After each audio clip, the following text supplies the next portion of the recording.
Muy buen día a todos. Es un gusto saludarles desde estas oficinas nacionales en Metepec para dar inicio a una conferencia con el tema de violencia de género en el ámbito educativo.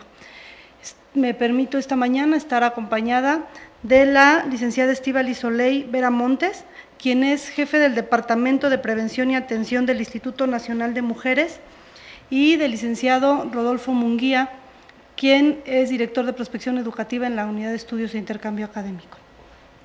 Saludándolos a todos, agradeciendo su presencia, el tiempo que le dediquen a esta conferencia, que es realmente interesante e importante en el contexto en el cual nos desempeñamos.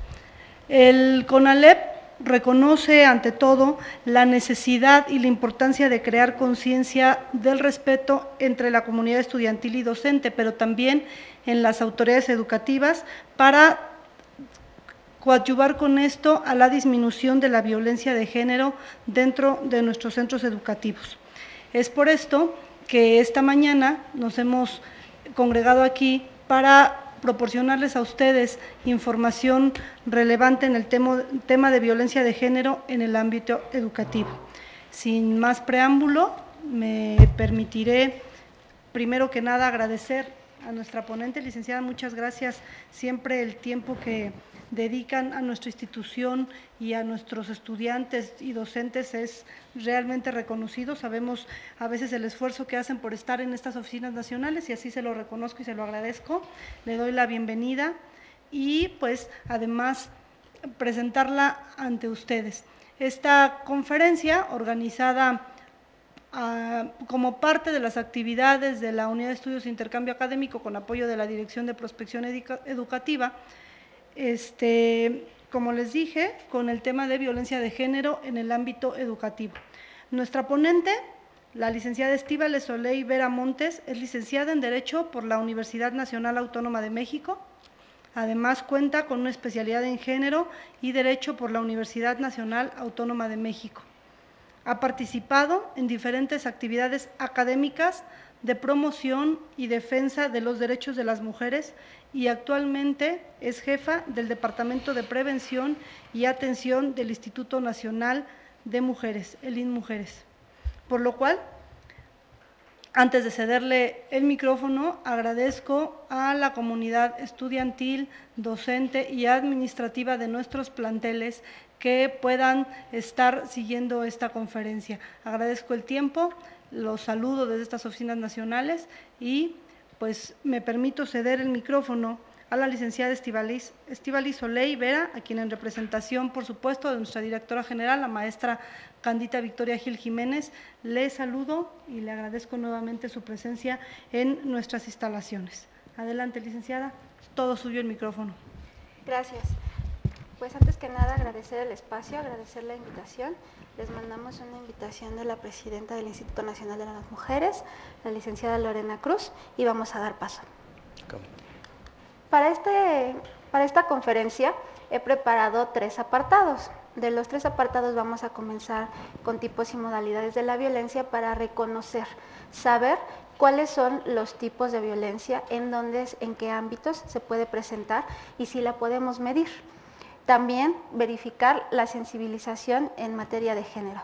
¿Qué son los roles? ¿Por qué se da esta violencia? Ya primero identificamos y posteriormente sabemos cómo podemos empezar a denunciar, cómo podemos empezar a eliminar estos estereotipos con los indicadores para la detección de las posibles víctimas, sabiendo cuáles son los factores de riesgo. Primero comenzaremos especificando en los tipos de violencia, la violencia psicológica. Los tipos de violencia se encuentran en la Ley General de Acceso de las Mujeres a una Vida Libre de Violencia, en el artículo 6, y nos menciona que las comparaciones destructivas, el rechazo, la devaluación, la marginación, todo acto u omisión que dañe la estabilidad psicológica de una persona es una violencia psicológica. Muchas veces se puede ejercer de hombres a mujeres, de mujeres a hombres o entre pares. Para identificarla nos viene un catálogo en el artículo 6, fracción primera, donde nos dice, pues no es solo el rechazo, muchas veces esto lo que llega a causar, que es la depresión en la víctima. Se encuentra la violencia física. No me voy a detener mucho en esto, dado que sabemos, reconocemos cómo es la violencia física. Cualquier acto que inflige daño y no es de manera accidental. La violencia patrimonial. Muchas veces no reconocemos este tipo de violencia porque pensamos que la simple destrucción de un documento no nos puede llegar a disminuir un derecho. Por ejemplo, pensemos en una víctima migrante que está sufriendo violencia patrimonial, si le rompen su pasaporte, si la dejan sin su patrimonio, simplemente una identificación oficial. Es parte de una violencia patrimonial. Se manifiesta en la sustracción, la destrucción, la retención de algún tipo de documento personal, por ejemplo, o en los bienes y valores. La diferencia con la violencia económica puede ser el hecho de que yo retengo el dinero de la víctima. Es decir, cuando llega la quincena, le quito su dinero, lo manipulo, yo decido cómo vamos a invertir ese gasto, la tarjeta de crédito, la tarjeta de débito se la retiro. Sé exactamente el agresor, la agresora sabe cuándo es el día que le depositan la nómina. Ese día le quito la tarjeta y yo voy y retiro al cajero su quincena. Eso es violencia económica. Se manifiesta a través de limitaciones de la misma manera. Dentro de un mismo centro laboral también puede ser manifestado. Y vamos a pasar con la violencia sexual. Muchas veces pensamos que la violación es violencia sexual, y sí, la violación es una parte de la violencia sexual. Los tocamientos sin que yo esté autorizando ese tocamiento, muchas veces en el transporte público, es un agravante también. ¿Qué es un agravante? Cuando cometemos un delito, pero si vamos en un transporte público, amerita una pena mayor, dado que se hace con alevosía, la víctima es manifiesta que en ningún momento permitió este tipo de tocamiento, no lo consintió. La violencia sexual degrada a la víctima, daña su cuerpo y siempre atenta contra la dignidad y la integridad física. Aquí una característica es el abuso de poder. La persona que lleva a cabo la agresión siempre cosifica el cuerpo de la mujer, lo hace un objeto, lo transforma en un objeto que yo puedo tocar, que yo puedo agarrar, que yo puedo manejar y manipular. Esto es parte de la violencia sexual, no solo la violación. Ah, te gané. Pues claro, elegiste al personaje con nivel de violencia 120. Sorprendidos. Pues sí, la violencia también se puede medir. Y a mí se me ocurre que tal vez tú has vivido algo parecido. ¿Te prohibió contacto con algún amigo, amiga, compañero o compañera de trabajo o de estudio? ¿Se enceló de algún familiar o amigo? ¿Te insultó? ¿Se expresó de ti desagradablemente? ¿Revisó tus pertenencias personales en tu ausencia, como tu celular, tu WhatsApp o tus redes? No me digas que te presionó con indiferencia o silencio para que cambiaras alguna actitud. Está cañón. Nos dimos a la tarea de encontrar un recurso para hacer conciencia e identificar comportamientos violentos. Y fue así que encontramos el violentómetro. Hoy vamos a conocerlo un poco más a fondo. ¿Cómo le hago para identificar comportamientos violentos en mi relación? Juntos vamos a conocer la respuesta.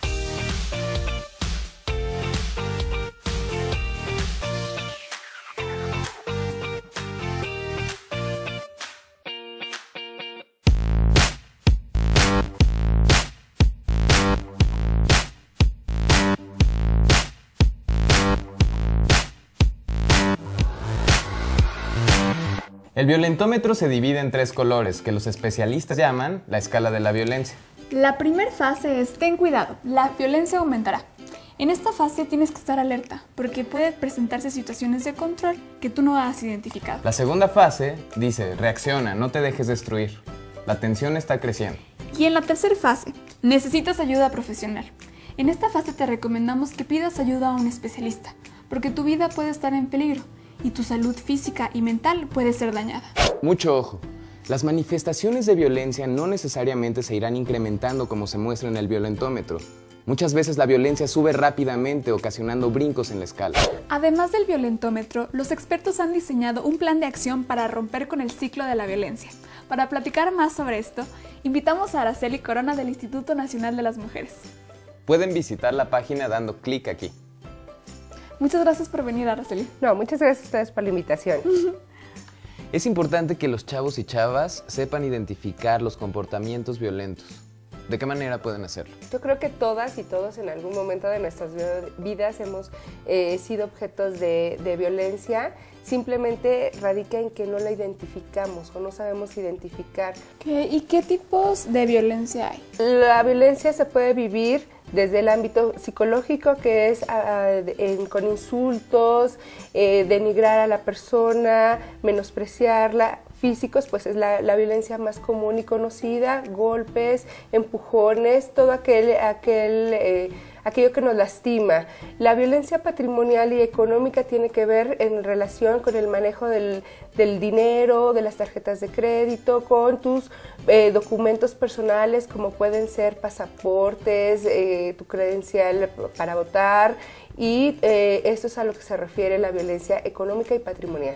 Existe también la violencia feminicida. Esta violencia es la violencia más extrema que se puede vivir, principalmente en las mujeres, ya que puede llegar a causarse la muerte de la mujer. A veces se cree que la violencia solamente se vive dentro de la familia, pero no es así. También lo vivimos en los espacios de la escuela, el trabajo, la calle y todo los espacios donde convivimos. ¿Nos puedes explicar qué es el ciclo de la violencia?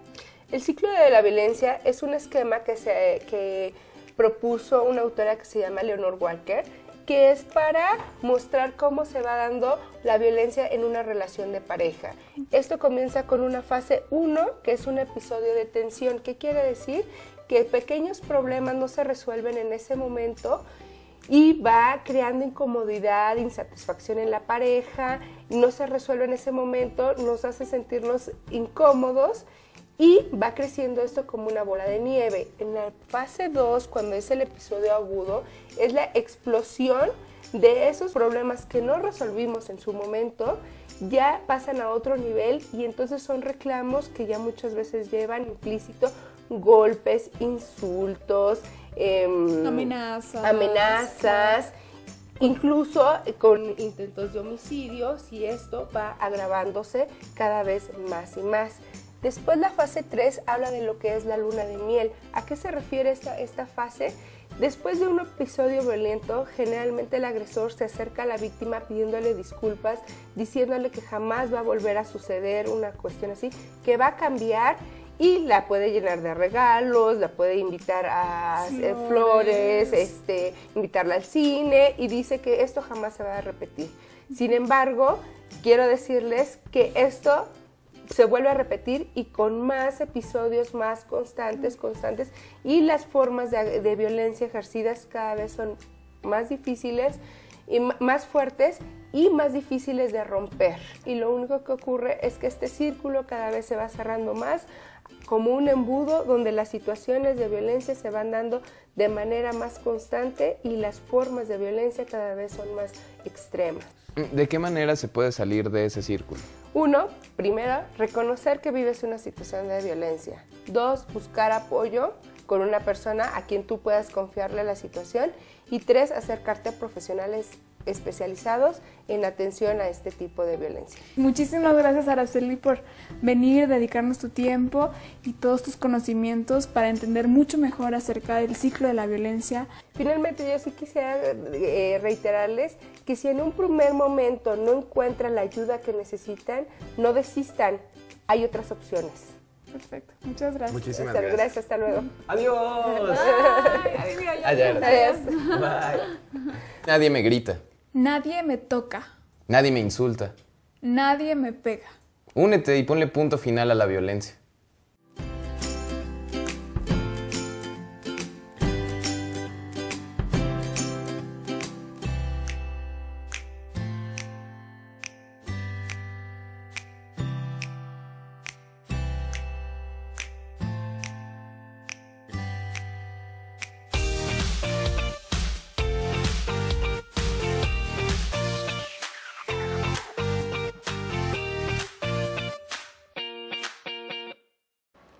Ok, bueno, una vez revisado este video, como ya mencionábamos, en el ámbito, estos son los tipos de violencia, lo que acabamos de mencionar, y en las modalidades se encuentra dentro del ámbito familiar.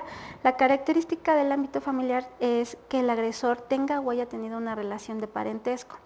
También constituye violencia laboral, se da, por ejemplo, todo lo que es dentro del centro de trabajo, las condiciones generales de trabajo, la descalificación de un trabajo realizado, todo esto, ahí se pueden dar los tipos de violencia físico, psicológico en el ámbito de trabajo. Constituye la violencia laboral o docente aquellas conductas que dañen la autoestima de las alumnas o los alumnos con actos de discriminación por su sexo, edad, condición social, limitaciones o alguna característica física.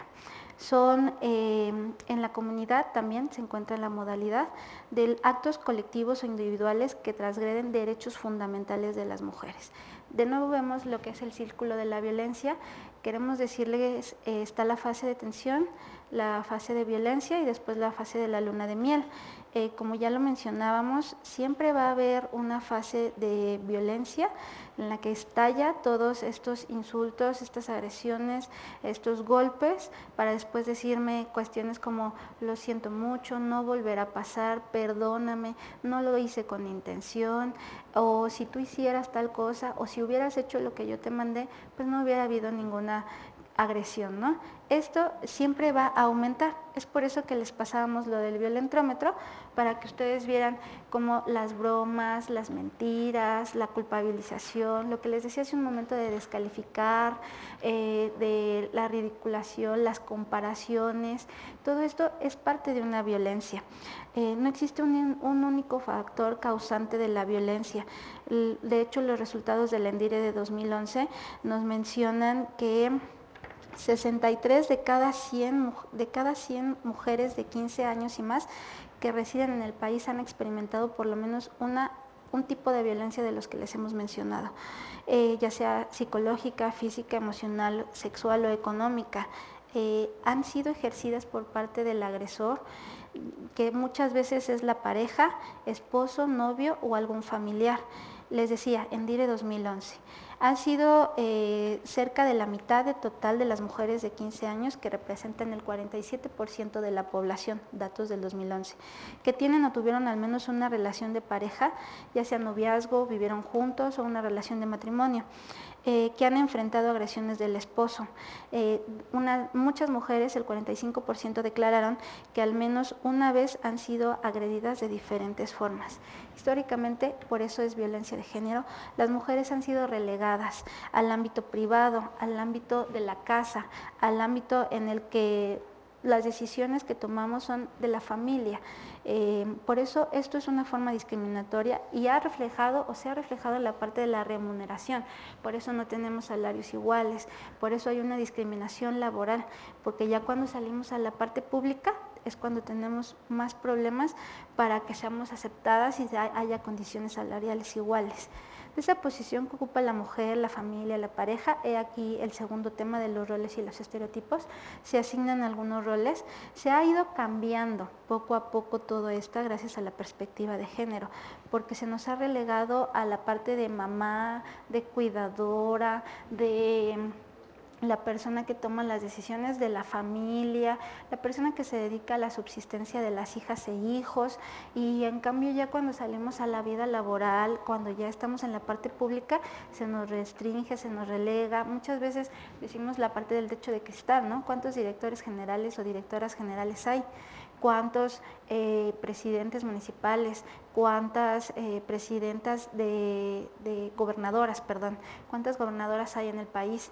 Esto es parte de los roles y los estereotipos. Gracias a la perspectiva de género, esto ha sido posible que se haya cambiado. La perspectiva de género es una herramienta que ha permitido la visualización de estas perspectivas. Todas estas discriminaciones han sido a raíz de lo que vivimos en la sociedad machista con el patriarcado, de la discriminación contra las mujeres, de la violencia contra las mujeres, la desigualdad entre hombres y mujeres. El empleo de la perspectiva de género plantea solucionar los desequilibrios que hemos ido viviendo y que existen entre mujeres y hombres, mediante acciones como la redistribución equitativa de las actividades. Muchas veces hablamos de la doble jornada, de cómo las mujeres salen de trabajar, del empleo en la fábrica, del empleo en la empresa, y salen a la casa, llegan a su domicilio a lavar los trastes, a hacer la tarea con los niños, y en cambio nosotros lo que queremos con la perspectiva de género es que esas cargas se distribuyan, que tanto hombres como mujeres lleguen también a hacer la tarea con los hijos, ¿no? Que los papás se sienten con los hijos. Yo siempre digo que se educa con el ejemplo. Si yo le digo a mi esposa, a mis hijos, que por favor acepten a su mamá, que por favor obedezcan a su mamá, pero yo llego y le digo lo que tiene que hacer, o yo llego y la insulto, eso es un ejemplo que va a hacer, se sigue haciendo por parte de los hijos. Lo que buscamos es que la perspectiva de género busque romper todos estos estereotipos, la justa valoración de los trabajos. ¿Quién construye el género? Muchas veces no solo es dentro de las casas, también en las escuelas. La familia puede educar de una manera, pero la escuela, el Estado, los medios de comunicación influyen mucho en la educación de nuestras hijas e hijos. Nosotros como alumnos y a la vez como docentes tenemos una gran responsabilidad en romper esos estereotipos de género. Lo que buscamos son la modificación de todas estas estructuras sociales, de cómo la familia sea la imagen que les pongo en la diapositiva, que la familia ya salgamos los dos a trabajar y que los dos carguemos con la carga de los hijos. No digo que los hijos sean una carga, pero que los dos distribuyamos estas responsabilidades de educación con los hijos y las hijas. ¿Cuáles son los factores asociados a la violencia? El origen de la violencia es difícil de determinar. Se trata de un problema multicausal, influye en el comportamiento y se puede incrementar en ciertos riesgos. En el caso para clasificar cómo estos factores van influyendo en cada persona, está el nivel individual, la relación interpersonal, los contextos comunitarios, las estructuras de la sociedad.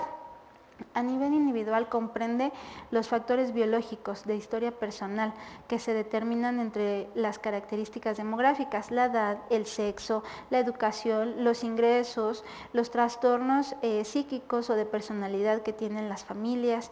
En cambio, en las relaciones interpersonales comprenden las relaciones que se entablan entre amigos, familiares, pareja, compañeros, compañeras de trabajo. En los adolescentes se observa que los grupos de pares cometen actos violentos que son aceptados para ser aceptados en estos círculos. En los contextos comunitarios se exploran los ambientes en los que se desarrollan las relaciones sociales, la escuela, por ejemplo, los lugares de trabajo y la comunidad en sí. Todo esto afecta si hay tráfico de drogas, si hay niveles altos de desempleo y en la estructura de la sociedad.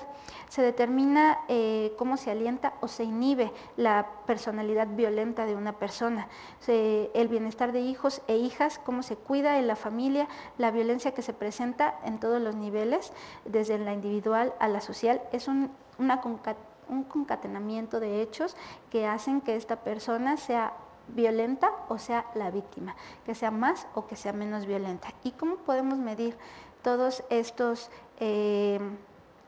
situaciones dentro de la persona que es violenta o que es violentada? Una vez que hayamos analizado la parte individual, las relaciones personales, el contexto de vida de las personas, la estructura de la sociedad, tenemos algunos documentos que les hemos presentado.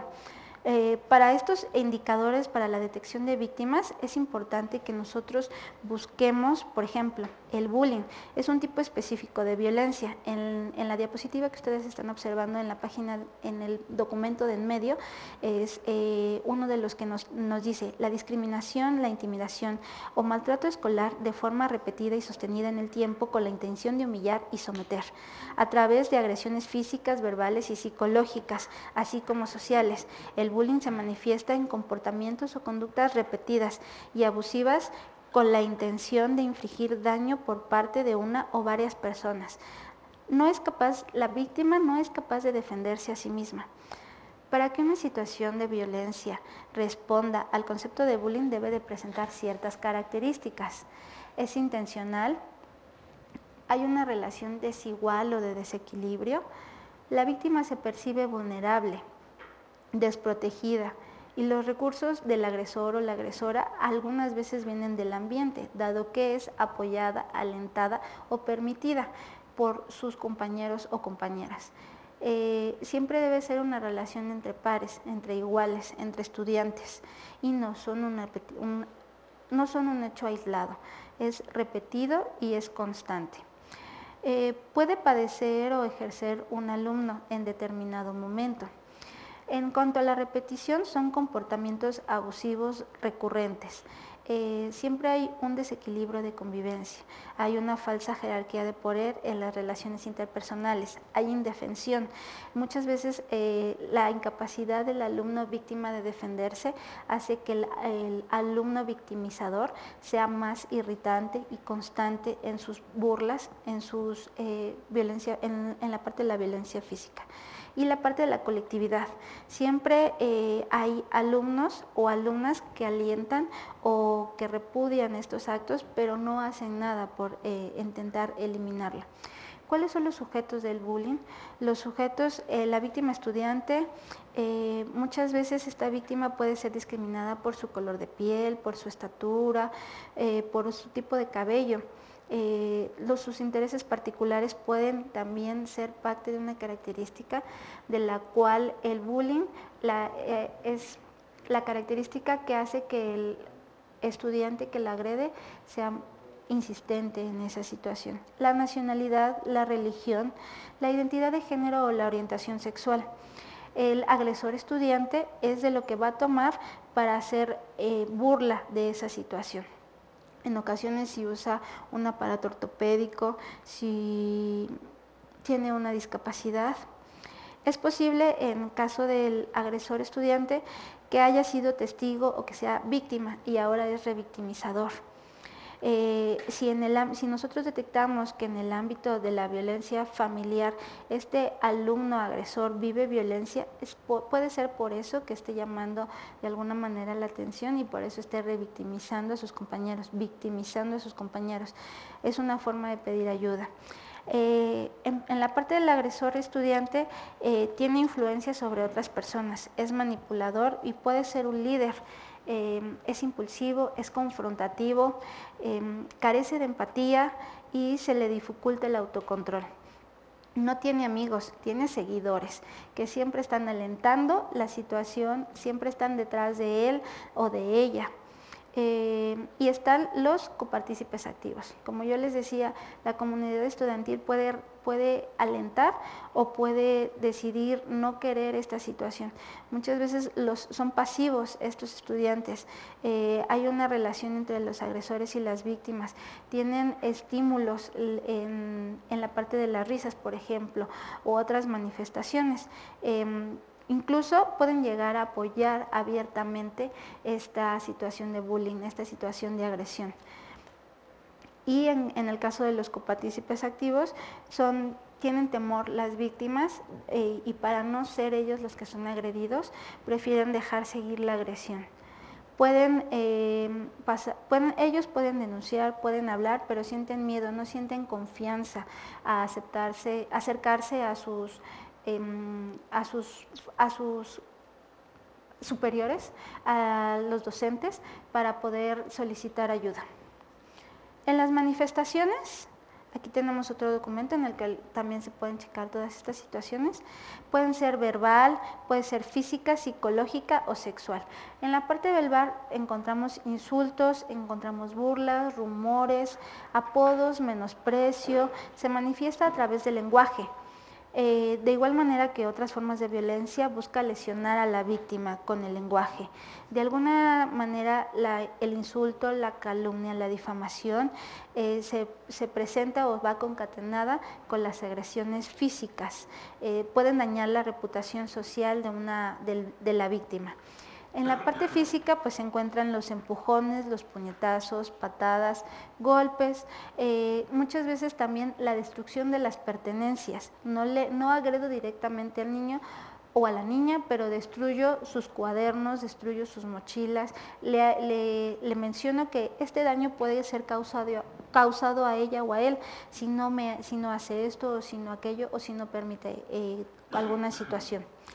En la violencia física se encuentran las amenazas, las conductas encaminadas a atacar la autoestima directamente, causan ansiedad, miedo, inseguridad en la víctima.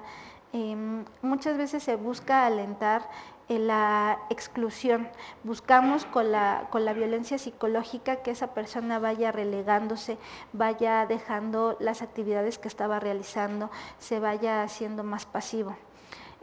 Algunos gestos faciales pueden también ser parte de la violencia física, de la violencia psicológica. Encuentra el apoyo colectivo y el componente está en todas las formas de bullying.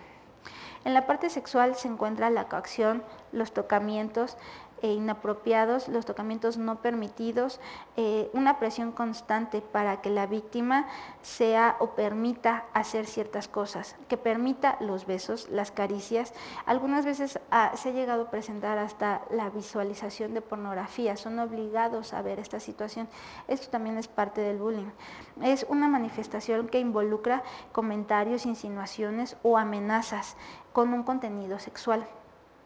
Y también existe el bullying cibernético. El acoso en forma repetitiva, por medio de las redes sociales, a través de medios electrónicos, no solo, también puede ser por WhatsApp, por los grupos de chat, por la vía telefónica. Todo esto hace parte de un abuso de poder de la victimario a la víctima. Podemos nosotros saber qué hacer, cómo buscar ayuda.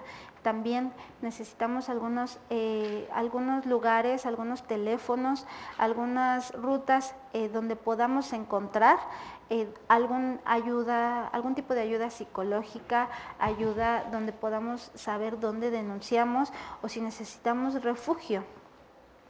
Como les decía, podemos apoyarnos directamente en nuestros docentes, que ellos sepan cómo manejar la Ley General de Acceso de las Mujeres a una vida libre de violencia, que sepamos hacer una ruta crítica de cómo empiezo a pedir ayuda, de cómo solicito y en qué lugar iniciar una denuncia si es que una persona vive violencia familiar. Y en el caso del bullying muy específico, como escuela podemos ayudar a nuestros alumnas y alumnos revisando los casos específicos de su familia, revisando cuáles son sus condiciones de vida, cómo podemos pedir ayuda, en dónde podemos pedir ayuda, si los familiares, los padres pueden ser nuestro primer centro de apoyo, a dónde podemos acudir.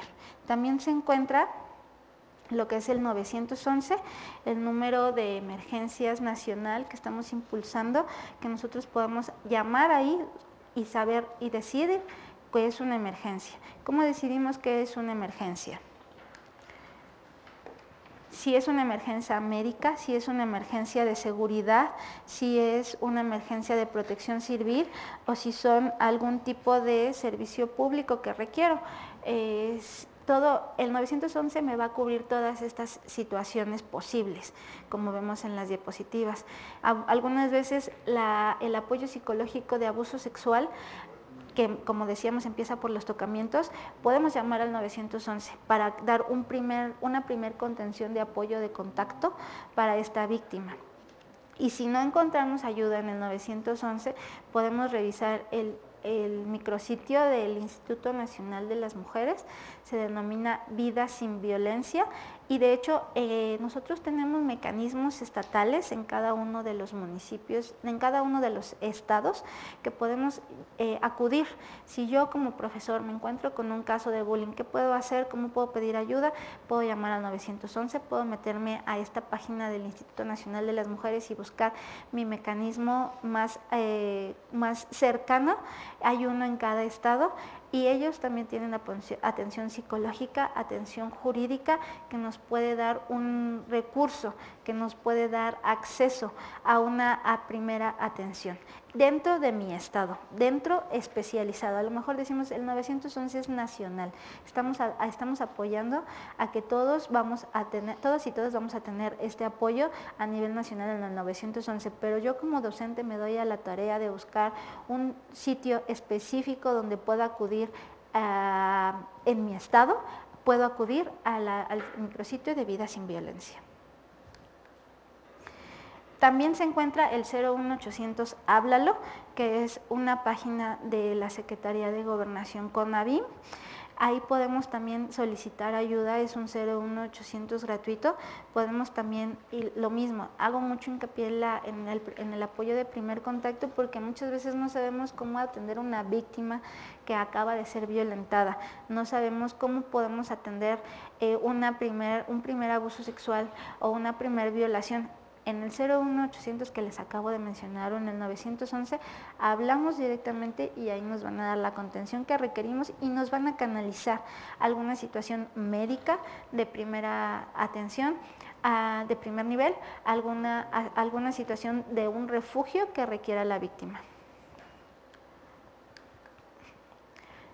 Aquí les dejo también lo que es el correo electrónico y mis teléfonos y la extensión. Si requieren apoyo o alguna situación metodológica de cómo podemos hacer una primer ruta crítica de solicitud de apoyo, yo con mucho gusto les apoyo. El primer paso para erradicar el acoso escolar es saber en qué consiste este fenómeno, documentarnos, saber qué es, saber cómo podemos atenderlo, saber definirlo, saber si lo estamos viviendo, reconocerlo por medio de estas herramientas que les he mencionado, involucrarnos, adquirir conocimientos y fortalecer la empatía. Entre otras capacidades tenemos que desarrollar como docentes, como alumnas y alumnos. También está en mí el poder de denunciar, y es responsabilidad de cada centro educativo tomar alguna medida de apoyo. Nosotros apostamos por la prevención, queremos que ya no haya víctimas de violencia. Para erradicarla queremos prevenir, queremos documentar, queremos saber dónde podemos apoyarnos, y es importante la colaboración, el apoyo y la empatía de todas y cada uno de ustedes. Gracias. Licenciada Soley, estamos sorprendidos de la información que nos acaba de comentar, y quisiéramos hacerle unas preguntas ya un poco más en específico, hablando principalmente y tomando como contexto nuestro sistema educativo CONALEP, con respuestas que usted nos pudiera hacer favor de aportar, que pudieran abarcar la amplitud que tenemos nosotros, tanto geográfica, porque el CONALEP está en las 32 entidades del país, pero también con profundidad, porque puede abarcar el problema de la violencia desde el ámbito familiar hasta el ámbito escolar y el ámbito social. Entonces, quisiéramos preguntarle primero, ¿cómo se puede prevenir la violencia de género desde la educación? Como les mencionaba, la escuela es una de las primeras instituciones que son las que reproducen los roles y los estereotipos de género.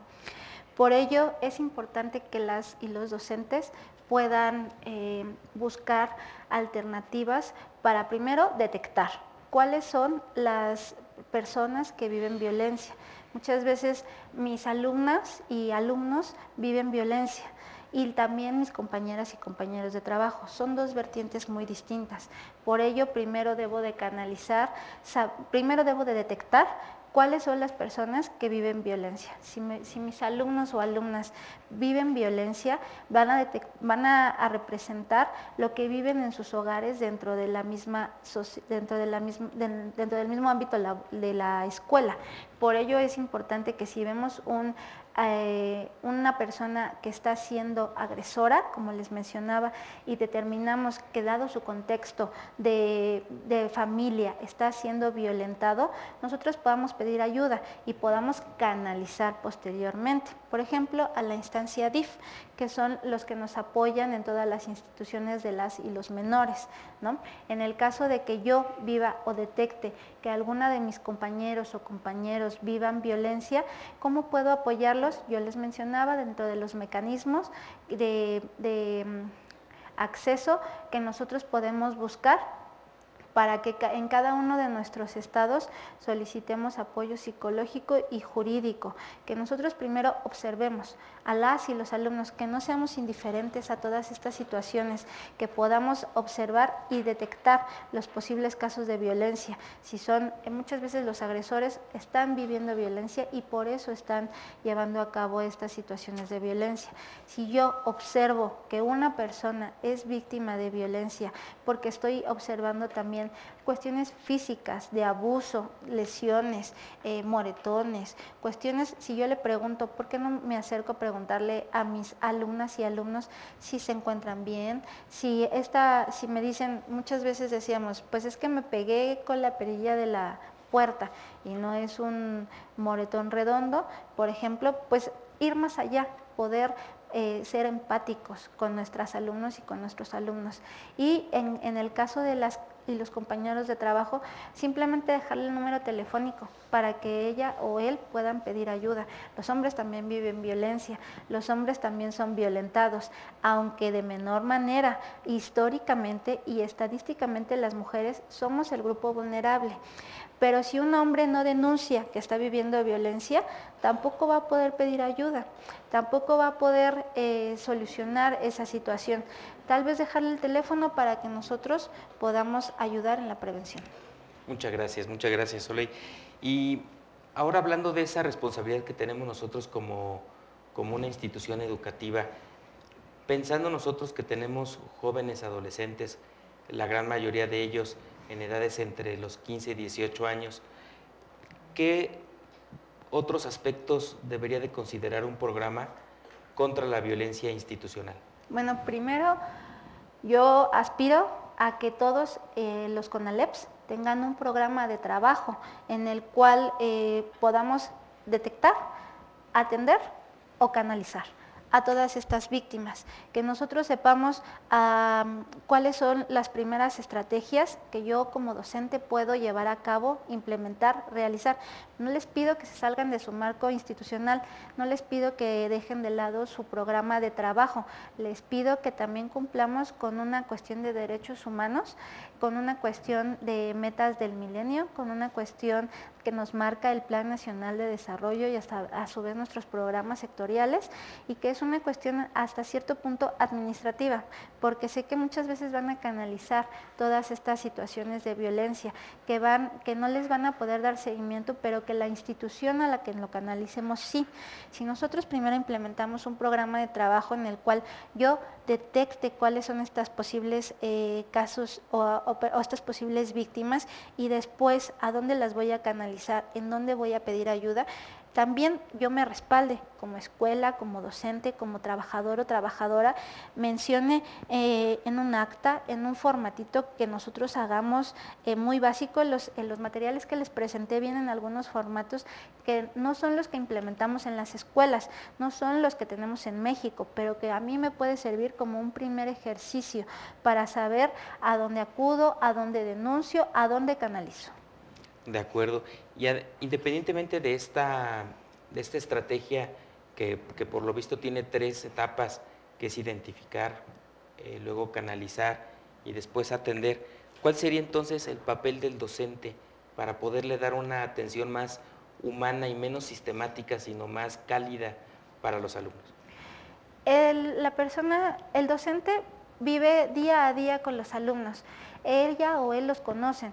Si tienen algún cambio de humor o saben específicamente, si somos un poquito observadores, sabemos cómo actúa mi alumno o mi alumna, sabemos si está viviendo violencia. Hay lesiones físicas tan evidentes que no necesitan cierta observación específica. Solo les pido un poco de empatía a esta situación. ¿Para qué? Para que también como escuela, les decía, cumplamos con estas cuestiones elementales de derechos básicos fundamentales, de atención y canalización. Siendo ellos el primer contacto, el primer apoyo que la víctima tiene fuera de su casa, fuera del posible círculo que está siendo detectado, pues su papel es primordial para muchas veces prevenir hasta una muerte dentro de un domicilio de estos alumnos y alumnas, ¿no? Porque la violencia, como les decíamos, siempre va a ir aumentando, nunca va a disminuir, en especial si no se toma apoyo psicológico. Por ello, si nosotros detectamos, porque somos los primeros que detectamos fuera del círculo nuclear, fuera del círculo familiar, que hay una situación de violencia, que no seamos ajenos, que seamos empáticos, porque no me va a tocar a mí atenderlo como docente, sino me va a tocar canalizarlo simplemente. Muchas gracias.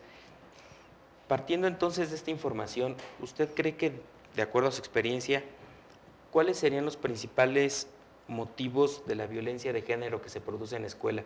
¿Será acaso la repetición de estereotipos que tenemos desde el hogar? Pues, como les comentaba, los factores son variables, ¿no? Ya vimos los niveles sociales, individuales, todas estas estructuras que juegan un papel muy importante. Para que la escuela no siga reproduciendo estos roles o estereotipos o estas sociedades machistas que nosotros tenemos dentro de la comunidad y dentro de la sociedad mexicana, es importante que marquemos un parteaguas como escuela, que seamos una escuela en la cual haya inclusión, que haya igualdad de género, o algo tan sencillo, que usemos el lenguaje incluyente, que no digamos los alumnos, que hablemos de los niños y las niñas, ¿no? Porque estas prácticas son las que siguen reproduciendo los estereotipos. El simple hecho del lenguaje incluyente nos va dando voz y voto a las mujeres, que nosotros accedamos a esos derechos, empieza desde esta parte del lenguaje incluyente, desde esta parte del reconocimiento de los derechos de las mujeres, desde esta parte de la eliminación de estereotipos.